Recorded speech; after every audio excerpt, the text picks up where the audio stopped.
నాకు వాళ్ళు పిచ్చోళ్ళు, నేను వాళ్ళకి పిచ్చోడు. అసలు మీ ఇద్దరిలో ఎవరు పిచ్చోళ్ళో బైబిల్ ఏం చెప్తుందంటే, యెహోవా తమకు దేవుడుగా కలిగిన ప్రజలు ధన్యులు. నా పేరు భద్రయ్య, మా సొంతూరు తెనాలి, గుంటూరు జిల్లా. తెనాల్లో ఉండేవాళ్ళం మేము కులరీత్యా ఎస్టీ యానాది కులానికి సంబంధించిన వాడు. నేను యానాదోళ్ళ అబ్బాయిని. మా ఇంట్లో నలుగురు అన్నదమ్ములం, నేను రెండో వాడిని. మా అమ్మ పేరు అంజమ్మ, మా నాన్న పేరు కోటయ్య. మేము కాలనీలో నివసించే వాళ్ళం. మా దగ్గర 300 గడప ఉంటుంది. 40 సంవత్సరాల క్రితం ముచ్చట్లు ఇయాల్టి కాదు. మా తాత ఉండేవాడు, భూత వైద్యాలు చేసేవాడు ముసలుడు. వాడి వల్లే నాకు తగులుకొని రోగం, లేకపోతే బంగారం చదువుకొని దేవుడు చిత్తం ఎట్టున్నో. కానీ మా తాత భూత వైద్యం చేసేవాడు. ఏం చేసేవాడు అంటే దెయ్యాలు నిలబెట్టేవాడు. ఏం చేశాడండి? ఓకనే కాదు, డబ్బిస్తేనే దెయ్యం పోయేది. ఆ తర్వాత నేను చేసింది కూడా, నా సర్వీస్లో కొన్ని వందల దెయ్యాలు నిలగొట్టాను నేను. దెయ్యాలు నిలగొట్టావు భాష గారు? అవును, నిలగొట్టాను. ఈ దెయ్యాలు నిలగొట్టేది భూత వైద్యులేనా? మా ఇంటికి చుట్టుపక్కల పరిసరాల్లో ఆ తెనాలి ఏరియాలో ఎవడికి దెయ్యం పట్టినా మా దగ్గరికి వచ్చేవాళ్ళు. ఏ దెయ్యానికైనా పుట్టిల్లి మా ఇల్లే, ఎందుకంటే అలా కొట్టేది మేమే కాబట్టి. దాన్ని తీసుకొచ్చిన దానికి ఇష్టమైంది పెట్టి ఇంక వెళ్ళిపోవే అని తిరిగితే అది పోయేది. వెళ్తా మాకు డబ్బులు ఇచ్చేలేదు. అది ఎక్కడ తెచ్చింది? తెచ్చిన వాళ్ళు ఇచ్చేవాళ్ళు డబ్బులు పోగొట్టినందుకు. ఇవాళ నేను హఠాత్తుగా పాస్టర్ అయిపోయాను. పాస్టర్ గారు దెయ్యాలు నిలబడరా? మీ అయ్యగారు ఎవరైనా చూస్తుంటే నాకు నమ్మకం కలుగుతుంది. మీ అయ్యగారు కూడా దెయ్యాల మీద యుద్ధం బాగానే చేసేటట్టున్నాడు. హల్లెలూయా. మరి అయ్యగారు మరి సర్వీస్లో ఎన్ని దెయ్యాలు నిలగొట్టాడో నాకు తెలియదు. కానీ ఎప్పుడైనా డబ్బులు అడిగారా? మాట్లాడరేంటండి? కానీ మీరు ఇచ్చిండ్రా? అది జరిగేది కాదు. దాంట్లో దీంట్లో ఉన్న ఒక నిజం చెప్పమంటారా? ఏంటంటే, యేసునామమున వెళ్ళిపో అంటే ఏమైపోద్ది? అది అంత మంచిదో. ఎందుకు? చెప్పిన మాట చక్కగా ఉంటుంది దెయ్యం. నిజం నేను చెప్పే మాటలో. నేను చెప్పే కొంతమంది ట్రోల్ చేస్తారు, కానీ నేను చెప్పేది నిజమే. వెళ్ళిపోవే అంటే అమ్మటిని వెళ్ళిపోద్ది. కానీ అది వెళ్తానే పెద్ద తప్పు చేస్తుంది. ఏం తప్పు చేస్తుంది తెలుసా? అస్సలు ముందు దెయ్యం వెళ్ళిపోతుంది. అస్సలు దెయ్యాన్ని వదిలేసిపోతుంది. ఎవరు అసలు దెయ్యం అంటే? దెయ్యం పోని దెయ్యం నువ్వే. అది చెప్పిన మాట ఏంటది? నువ్వు చెప్పిన మాట బాగా వింటవా? ఏమ్మా, ఈ దెయ్యాన్ని గుడికి రా తల్లి అని ఆలయంలో ప్రవేశించండి అందరూ రా మందిరంలో ఒక పోదాం రా. ఇన్ని పాటలు పాడినా ఇంట్లో కూర్చొని ఉంటుంది, కానీ గుడికి జావదు. యేసునామములో ఎన్నిసార్లు అని చెప్పి దెయ్యం రాదు. ఆ దెయ్యం ఒకసారి చెప్తే వెళ్ళిపోద్ది. ఎంత మంచిదో.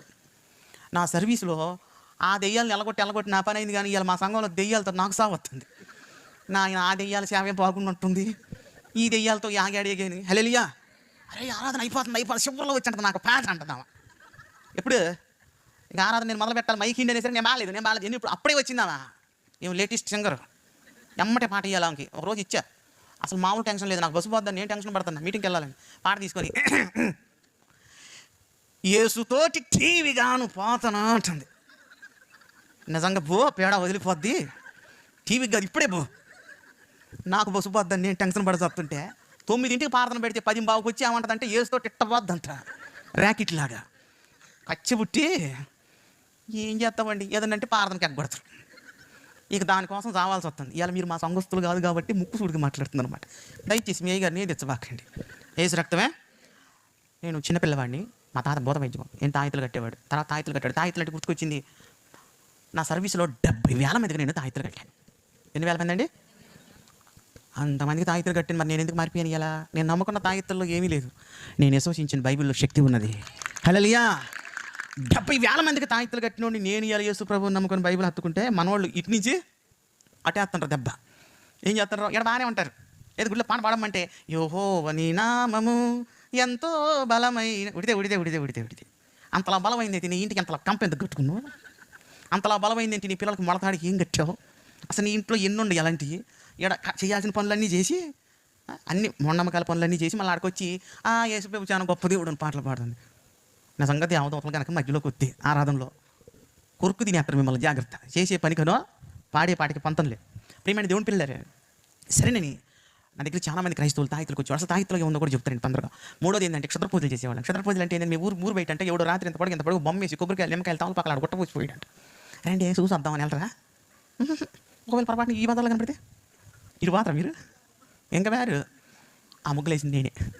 మేము మా సర్వీస్లో చాలా చేసాం. ఎందుకంటే బాగు చేయడానికి కూడా చేస్తాం అన్నమాట. అట్లా చేసి వచ్చిన వాళ్ళు అన్నమాట. మేము చేసాం. అది ఓపెన్ వేసేది కాదు. ఒక్క ముగ్గు ఇక్కడి నుంచి అక్కడ దాకేసి ఈ రకంగా జుట్టు పట్టుకొని అవతల నుంచి అవతల పీకి ఇసిపెట్టి పడికి ఎందుకు పోయింది దెయ్యం అంటే 20,000 ఎత్తాడు. హల్లెలూయా. నువ్వు సచ్చిందాక పాటలు పాడినా సచ్చిందాక ప్రార్థన చేస్తావు, నువ్వు కూర్చున్న బండ ఖరీదు వస్తుందా చర్చిలో? హల్లెలూయా. దెయ్యాలకు మంచి డిమాండ్ ఉందండి. ఇవ్వాల్సిన కాడ ఇత్తరులు దేవుడికి ఇవ్వడానికి చేతులు రావు. కానీ ప్రియమైన దేవుని పెట్టారా? ఇలాంటి కుటుంబంలో పుట్టాను. నాకు ఒక తెలిసిన కాడి మా పని అదే. నా ముసలోడు కళ్ళు కనపడతలేదు.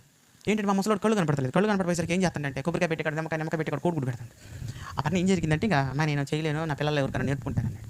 ఎవరికి నేర్పుతా ఉన్నారు? ఎప్పటికో వారికి నేర్పుకుంటే మా ఇంట్లో వాళ్ళంటే వద్దులే, మా పిల్లలకి నేర్పకే అన్నారు. మా ముసలోడికి అయితే ఆలోచన ఎక్కడొక్కడికన్నా మాంత్రిక విద్యలు నేర్పించాలి. ఎందుకంటే వాళ్ళ తాతల తరాల నుంచి ఉంది మాకు అది. మమ్మల్ని అందరం బానిచ్చి అన్ని పరీక్షలు చేశాడు. ఎవరికి నేర్పితే బాగుంటుంది, ఎవరికి నేర్పితే బాగుంటుంది అని. అన్ని పరీక్షల్లో నేనే పాస్ అంట.